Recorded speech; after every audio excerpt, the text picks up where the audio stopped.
صباح الخير بيانيتان باش قوتابی گوڵەکانم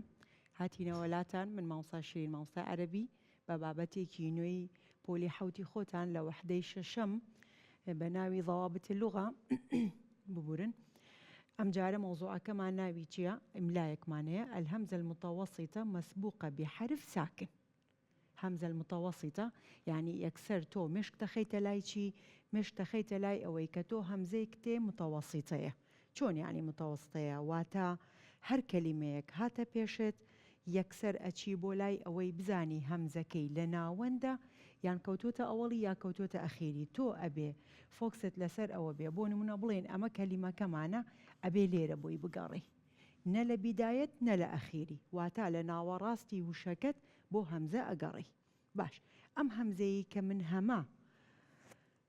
چۆنا نووسینی علامەتی پیتەکەی تۆ فێری بووی ئەم وشەیە بە کوردی پێ ئەڵێن بە عەرەبی پێ ئەڵێن ئەلهەمزە بۆ ئەمڕۆت بۆ ئەم دەرسەت هەمزەکەت ناوەندە بەڵام کاتێک کەوتە ناوەند ئیتر دۆزیمانەوە تاولێ ئەگەڕێ نەخێر پێی ئەڵێ چی ئەڵێ مەسبوقە مەسبوقە یعنی سەبەقەت و واتا پێشی نەیوتوە ئاخری واتا تۆ کە هەمزەکەت دەستنیشان کرد من سيري بيشكي بكم يعني سيري دواوكي بكم ما بعده يعني قبله تو علي قبله يعني إيرة مسبوق يعني علي قبلها أبيتو ورده وكو بوليكي حوت أما رادفانا فير بيبو أو فيري وشكاني عربي بيو لغة كد باش بي باش أو مسبوقة كم سير كرد إنجا عليكي حرف ساكن واتا حرفك هي ساكنة باش أو حرفي كاتيك ساكنة چۆنا واتا علامەی سکون ئەو پێنجە بچووکەیە کە تۆ لەسەر حرفەکانی پێش هەمزەکە ئەیبینی ئەمە وەکو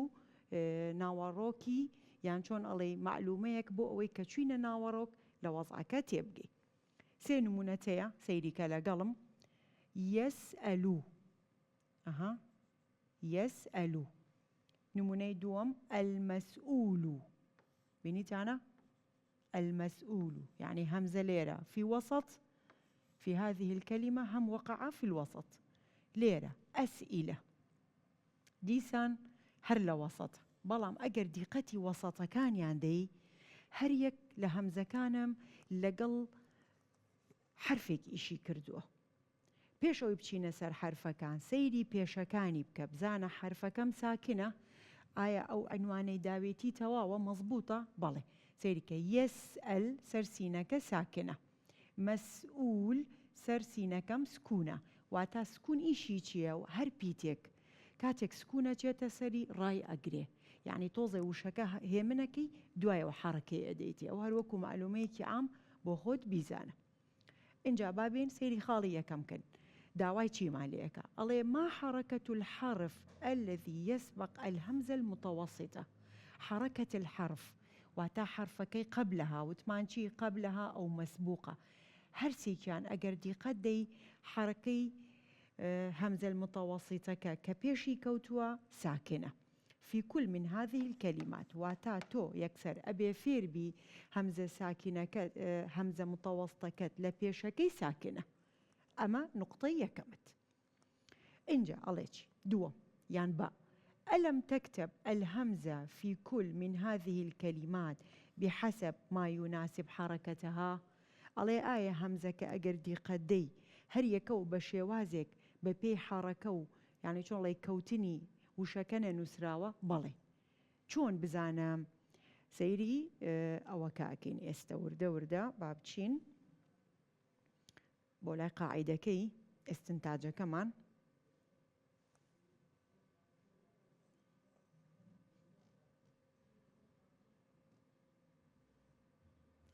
أما استنتاج استلير زور بجواني فيربي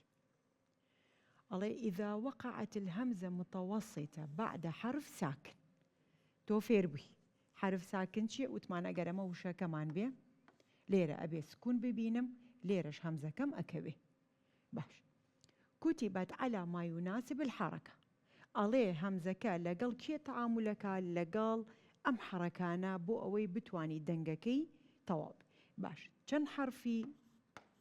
حرف المصوت مان هي يعني بي ألين حرف المد واتا دنگ دارا كان سي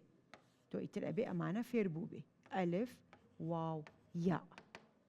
همزة كشت لقل أمسية تعاملك ككين ألف واو ياء باش همزة شون أنوسري لقل أمانة بونمونا أمجارة ليرة وبوت أنوسم أجر أما ألفكت به همزة كأجيت سري باشا أجر واوك به همزة كأروات سر واو بلان بو ياءك أبي أعوابي واتا دانش كإستل نقاط كان تيجي سيدك الله على الألف واتا همزة كاتك أجيت سر ألف وشي يسألو سينا كم ساكنة قاعدة كم مضبوطة همزة شو تسر ألف باش كشو تسر ألف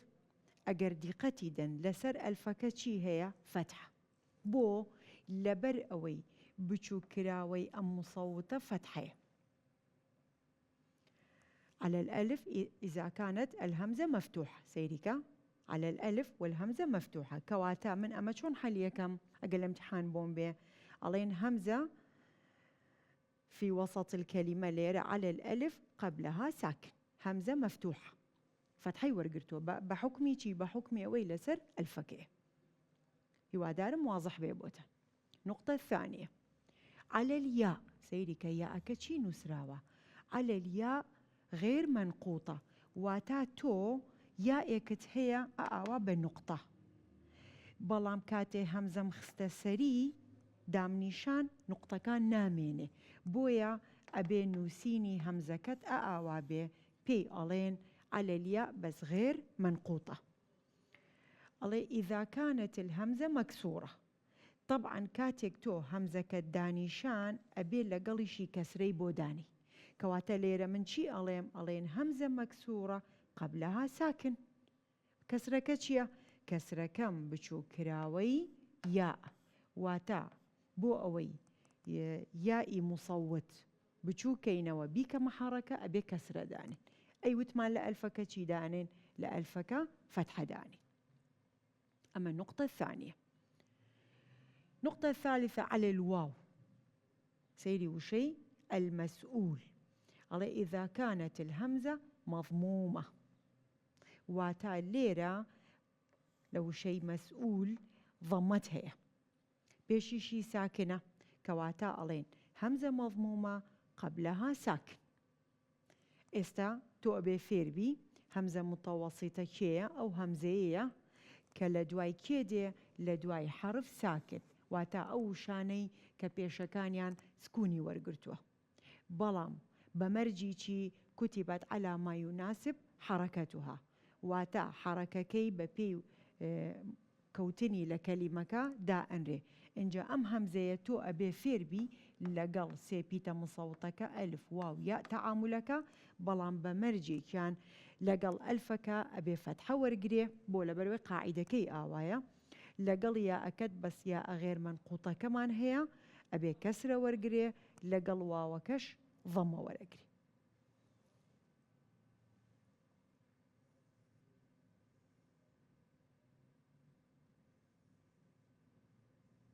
اسم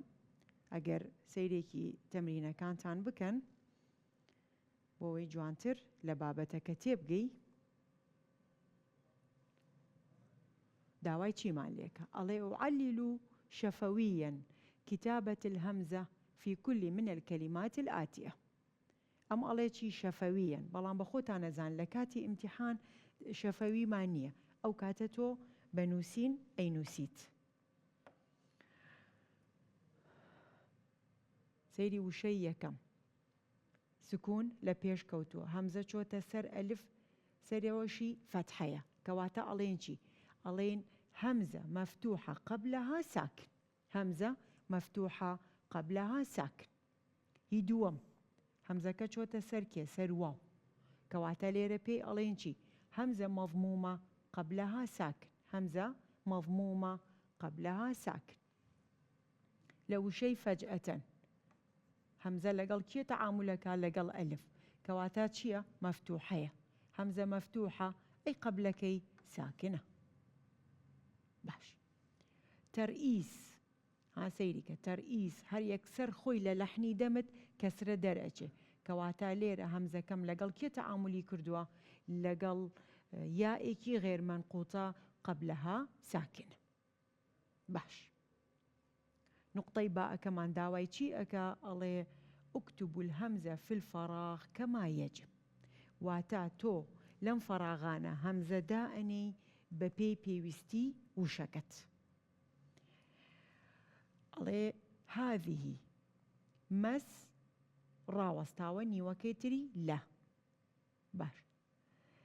من بڵێم مەسئولە نابێ، بڵێن مەسئەلە بە ئەلفی درێژ نابێ، بڵێن مەسئەلە هەر ئەبێ. کەواتە لێرە ئەڵێن چی بۆ نمونە بۆی دائەنێن ئاوا هذه مسألة سهلة. نمونة دوم هل تعرف إن الفؤاد هو القلب وإن جمعه هو بنتانا أفئدة. أجر آية من أمدانم أبي يا بليم أفؤدة أبي يا بليم أفئدة أبي هل روي معناوا أبي بي بلين أفئدة. كواتا جواب الصح ألين أفئدة. زور بسادي شرح كردنيكي بسيط بۆ تۆ قوتابی ئەزیز بۆ ئەوەی بتوانی لە ماڵ کاتێک دەرسەکەت ئەخوێنی سوودێک لەم شەرحەی منیش وەرگری.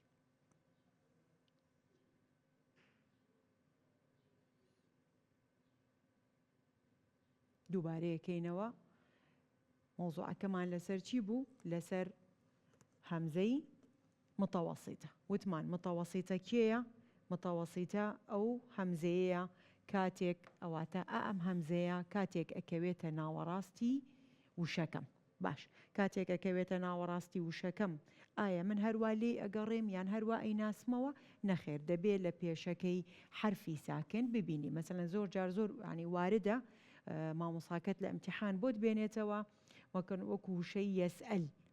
حرەکەی بڵێ حرەکەی ماقەبلی هەمزە المتەوەسیتەکە چییە؟ تۆ وەکو قاعدە فێری بووی یەکسەر ئەبێتۆ سکون دانەی بۆ کەلیمەکەت بۆ بە حکمی ئەوەی هەمزەی متەوەسیتە ماقەبلەها ساکنە. باش ئەم هەمزە المتەوەسیتە لەگەڵ کێ تەعامولەکە؟ تۆ وتمان ئەبێ فێربی سێ حرفی مەدت هەیە. ئەم سێ مەدە زۆر لە ئیملاکانە دێتە ڕێگای تۆ کە پێک هاتوون لە چی و چی؟ لە ئەلف واو یا. ئەچێتە سەر ئەلف بەڵام بە مەرجێک چی وەرئەگرێ؟ فەتح. لەسەر واو مەضمومەیە، لەسەر یا کەسرەیە بەڵام ئەم نوقتانە نابێ بمێنێ واتە دائەنیشێ. دوای لە دەرسەکانی تریشا ئەی خوێنی پێی ئەڵێن عەلە النەبڕ ئەو پێی ئەڵێن عەلە الکورسی. على الألف إذا كانت الهمزة مفتوحة واتا همو جارك كاتك أشيت سر ألف أبي همزكت فتحة وربقري ناتواني بلي على الألف مضمومة يعني مكسورة بو لبروي قاعدي ألف يعني بچو كراوي ألف يعني فتحة. أدي أجر شو سر واو مضمومة بو واتا همو واويك مان كاتك بيك محركة أبي بلي ضمة. كاتێک ئەچێتە سەریا هەموو یائێکشمان کاتێک ئەیکەینە حرەکە ئەبێتە کەسرە. کەواتە تۆی قوتابی ئەبێ فێربی چەند حرەکەت هەیە؟ لێرە سێ حرەکەت هەیە فەتحە ضەممە کەسرە. ئەم فەتحە ضەممە کەسرانت بۆ کێن؟ بۆ حرفە مەدەکانن کە پێک هاتوون لە ئەلف واو یا.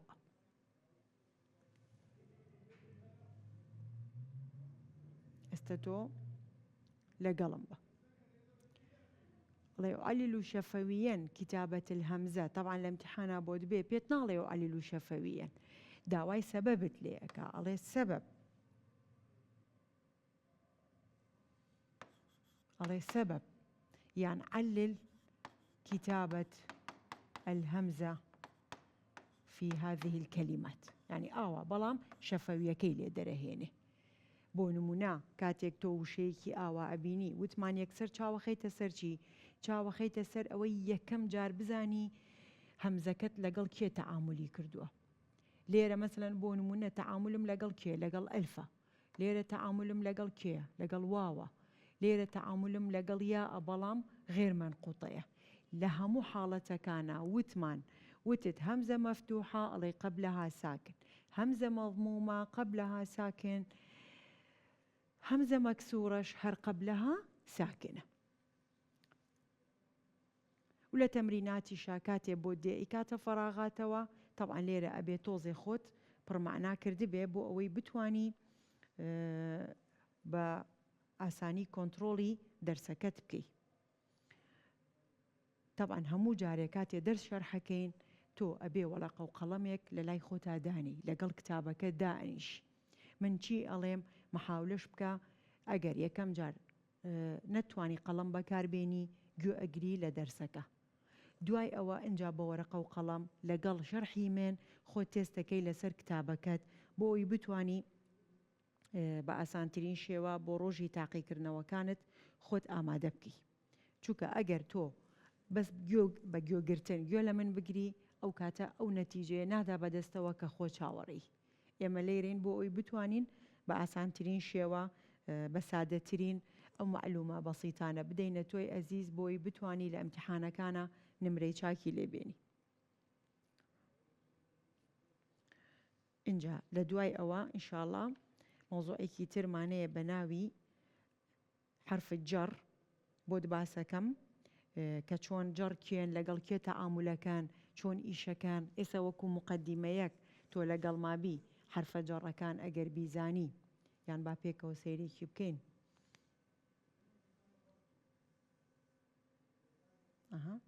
ئینشاءڵڵا ئەمە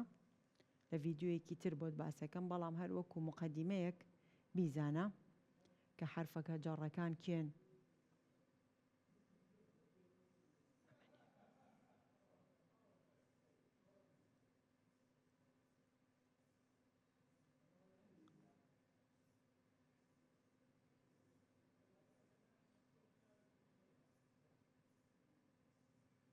ئەمانن ئینشاءڵڵا ئەمە لە ڤیددیوەیەکی تایبەت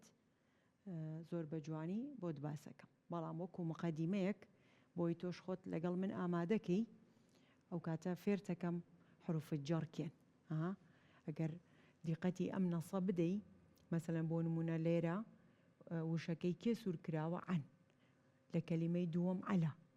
لە کەلیمەی سێیەم من لێرە فی لێرە ئیلا بەخۆی حرفەکان زۆرن بەڵام تۆیەکی قوتابی کە پۆلی حەوتی هەتا ئێرە کە فێربی چەند حرفی جەڕمان هەیە من فی ئیلا عەن عەلا تۆ ئەبێ ئەم حرفانە بۆ دەرسیدا بێ خۆتی بۆ حازرکەی بۆم لەبەریکەی بۆ ئەوەی بتوانین لە دەرسەکانی ترە بە ئاسانی لەگەڵ من کۆنتترۆلیکە ئایا ئەمانە ئسمن فەعلن لەگەڵ کێ تەعامولەکەن ئەو کاتە تۆ وردە وردە لەگەڵ من فێریانەبی مۆزوعێکی زۆر خۆشە اینجا دوای ئەمە فێری ئەعرابەکەشی ئەبی لێرەش داوای چیتان لەیەکە داوای تەعبیر شەفەویەکمانەیە واتە لە ناوپۆلە ئینشاءڵڵا ئەم فترە ئەتوانن بە ئاسانی لەگەڵ مامۆساکانتان لە ناوپۆل دەرسێکی خۆش بکەن دەربارەی چی حیوارەکەن لە سەف